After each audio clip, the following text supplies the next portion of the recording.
Hearty welcome to Dr. Veena K. Arora, who took initiative and challenge and prepared herself for within couple of days for this session. So thank you, ma'am, for accepting this Thank you, invitation everyone. and Thanks leading a from lot. front that as well. Let me introduce our today's speaker for the session. First, she is our NC member. She is representing Jaipur chapter at national level. She is having around 27 years plus experience, and her best achievements is like she was awarded by Indian Society of Training Best Trainer in 2017 by ISTD. She awarded International Woman Entrepreneur Award in 2024 in L&D Consultancy.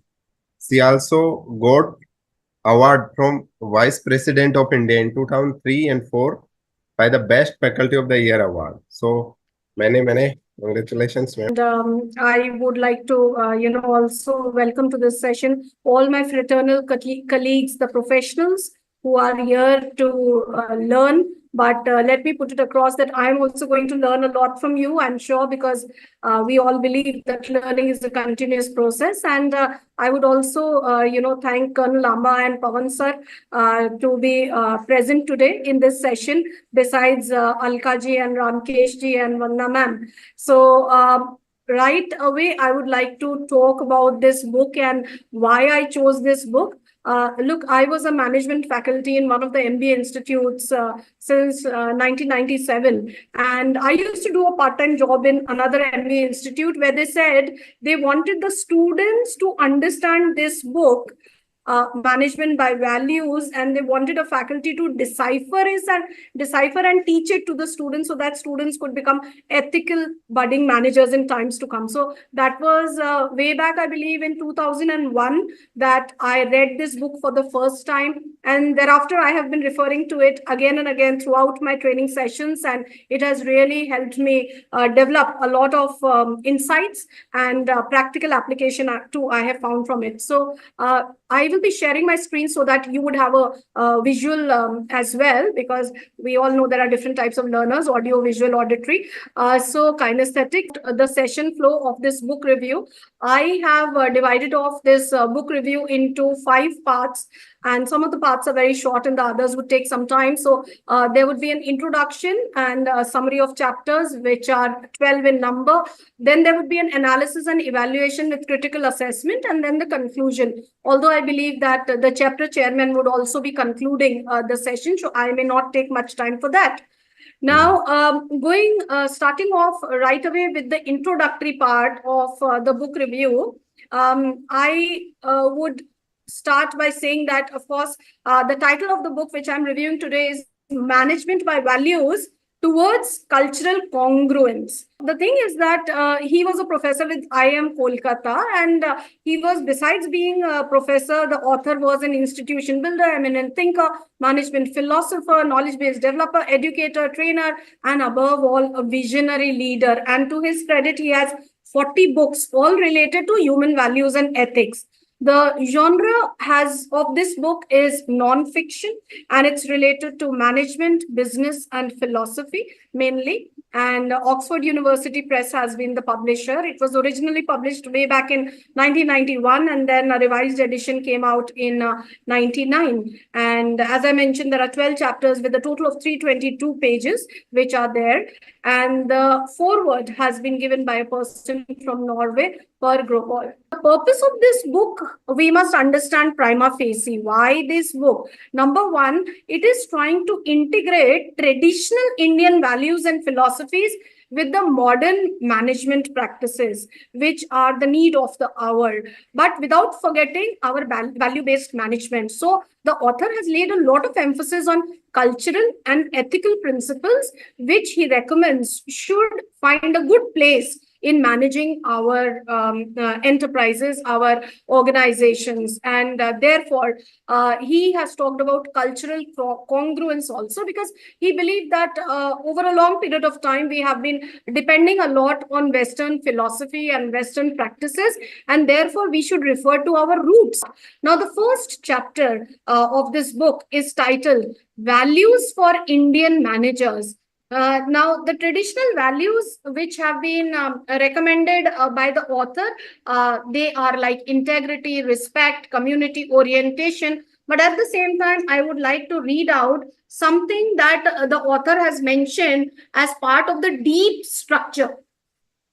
He says the Indian managers, they must emphasize values like respect. And why respect each other or the other people in the team or the seniors at the workplace or people back home? He says that the reason is because there is a divine enshrined in each one of us. So it is right in the beginning only he talks about the divinity which is there in each of us, and that is the reason that we should be respecting each other, not just the authority or the position that we are vested with, due to which we need to respect each other. Some other values which he has talked about in the deep structure of Indian ethos are cooperation and trust. He also mentions that jealousy leads to mental health deprivation. So we need to keep ourselves away from such negative emotions.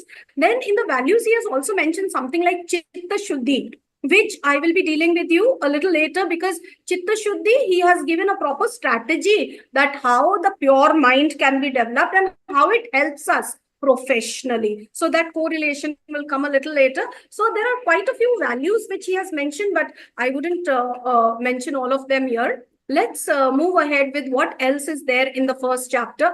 He also mentions in this chapter things like the cultural congruence in the business environment, which can be attained by two major things. One, he says every manager will have to keep an eye on the economic goals and the accomplishment of the profit maximization principle that the businesses operate with.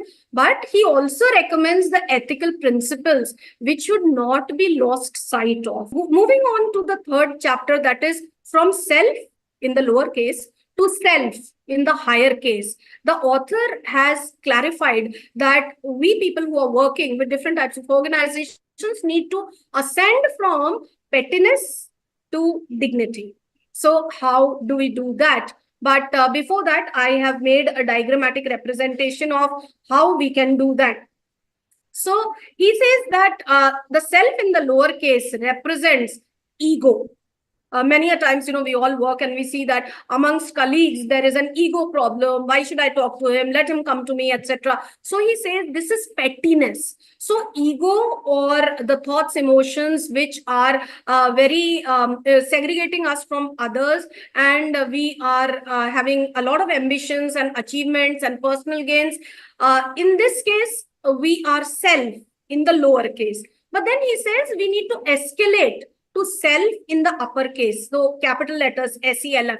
Now, what is that? He says that is a kind of mindset where the universal consciousness needs to be realized. So a concept like Vasudhaiv Kutumbakam needs to be borne in mind by the employees, and then only they would feel interconnected with each other and cooperate and collaborate just like the World Wide Web.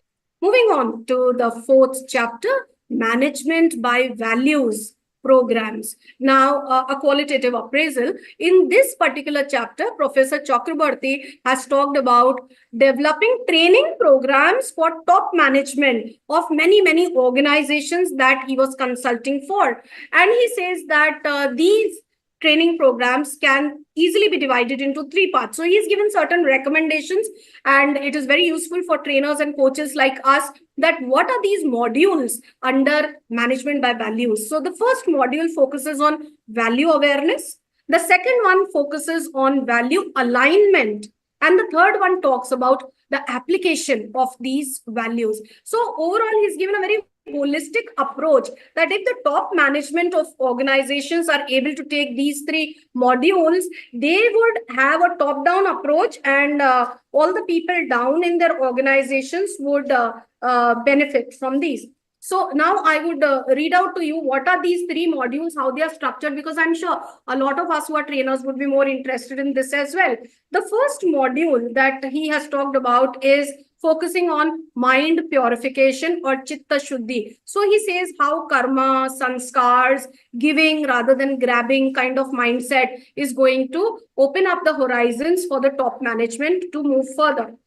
Then we move on to the fifth one, the socio-cultural change and managers' travails. Here, basically, he has talked about the cultural changes which are happening in the society, which are making it necessary for managers to adapt and move with the time. So he's talked about cultural sensitivity and the diversity which needs to be respected.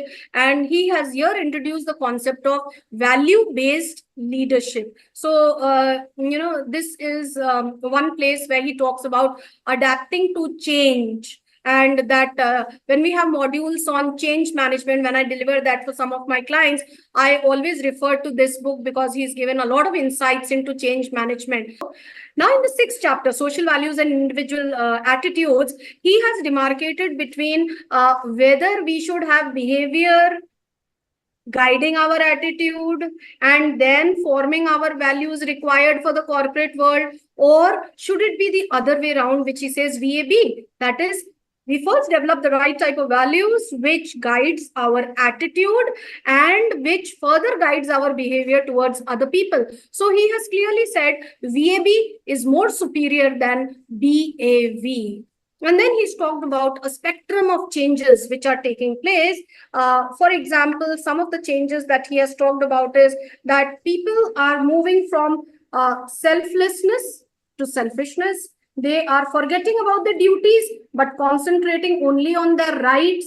And one thing which I really liked in this book was, he said, people are giving up humility and becoming more arrogant. Now, by sacred, he means our spirituality or the higher values which we embody, like integrity, compassion, ethical behavior. And on the other hand, he says secular, that is, the materialistic matters also cannot be negated because we are living within the boundaries of a society and an organization. So profitability, efficiency, competition also need to be considered. So the sacro-secular symbiosis has been recommended by him, which says that harmonize the sacredness in yourself, that is the spirituality and the ethical aspect of your personality, along with the secular aspects, that is the profitability, which you should keep in mind. Otherwise, the organizations will cease to exist. In fact, some of the pages, some of the paragraphs, I had to read twice or thrice also